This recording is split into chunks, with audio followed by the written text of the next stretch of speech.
frère Anakazo. Et ça, c'est un moment d'adoration. Que ça, une semaine pour la retraite, il y a prié pour l'ambo cannabis. Oh yes. Et ça, adoration pour te prier, pour te clôturer. Yes. Ok. Et ça, quand on va miso. Est-ce qu'aux homona n'engue to perdre patience? Brade kama shabrada yama. Na ba sourire na biso yamawa.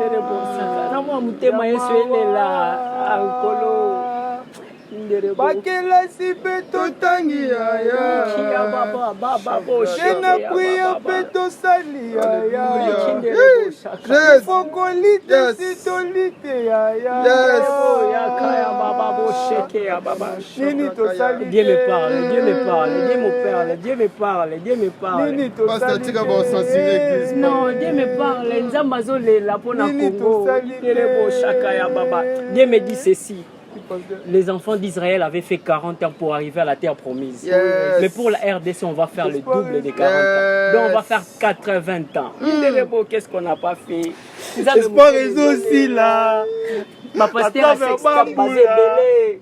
On a fait déjà 60 ans.